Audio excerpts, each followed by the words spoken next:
Assalamualaikum warahmatullahi wabarakatuh. Welcome to my channel. Bagi kalian semua yang ingin mengetahui bagaimana kehidupan mahasiswa di Fakultas Kedokteran, bisa like dan juga komen video ini. Jangan lupa subscribe agar channel aku dapat lebih berkembang ke depannya. Di video kali ini aku akan ngejelasin kepada teman-teman semua bagaimana cara masuk perguruan tinggi melalui jalur SNMPTN atau seleksi nasional masuk perguruan tinggi negeri. Pasti kalian semua udah gak asing kan dengan kata SNMPTN itu apa? Khususnya bagi kalian semua yang kelas 10, kelas 11, maupun kelas 12 pasti sangat menginginkan atau mengidam-idamkan untuk masuk melalui jalur ini. Sebenarnya untuk masuk jalur ini itu sangat mudah, yaitu hanya dengan melalui nilai rapot.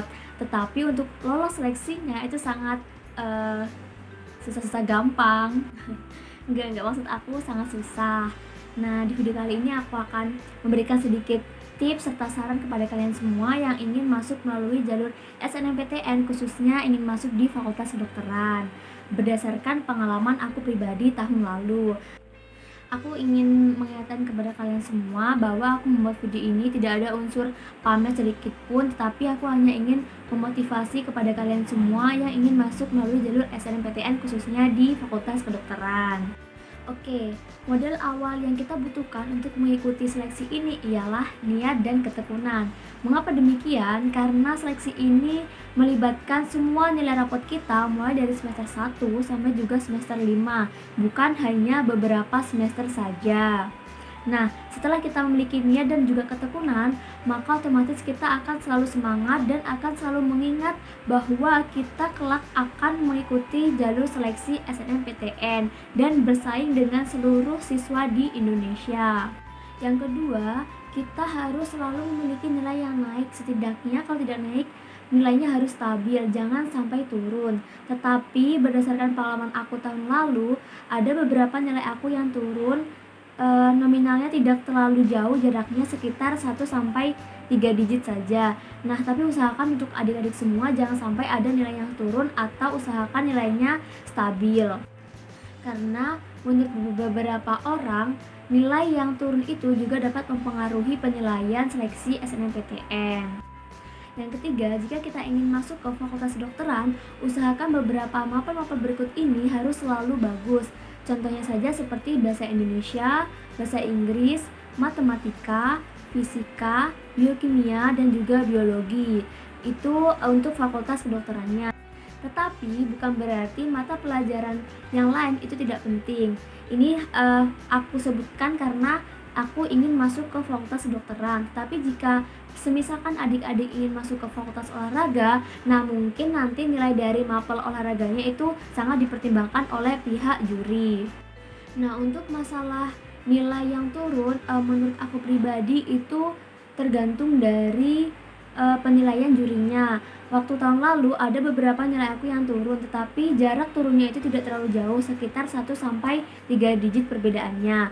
Nah, tapi untuk adik-adik sekalian, usahakan jangan sampai nilai kalian itu turun, atau setidaknya biarkan nilai kalian itu stabil jika tidak bisa naik, agar tidak terlalu mempengaruhi penilaian SNMPTN rapot kalian.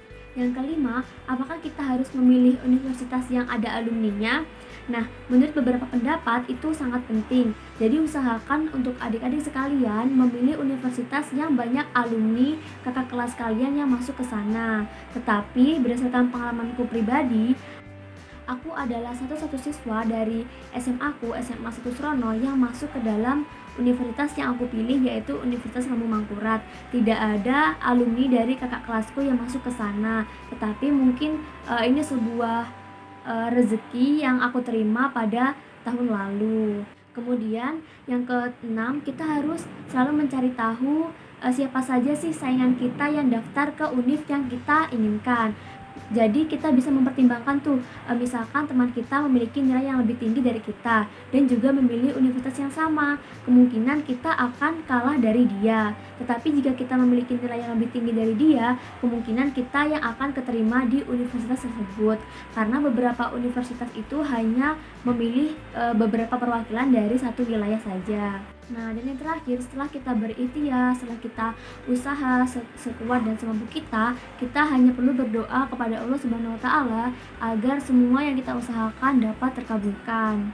Oh ya, di sini aku ingin mengingatkan kepada adik-adik sekalian, usahakan ketika kalian mengikuti SNMPTN, kalian harus memilih jurusan yang sesuai dengan apa yang kalian inginkan. Karena jika semisal kalian keterima di dalam jurusan tersebut melalui jalur SNMPTN, kalian tidak bisa mengikuti jalur SBMPTN, sehingga kalian bisa mengikuti jalur SBMPTN untuk tahun selanjutnya, dan itu termasuk sayang kan jika kalian tidak bisa mengikuti jalur SBMPTN tahun kalian, sedangkan kalian tidak menerima jurusan yang telah kalian tulis saat kalian mendaftar SNMPTN.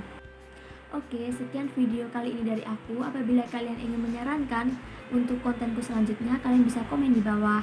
Dadah, wassalamualaikum warahmatullahi wabarakatuh.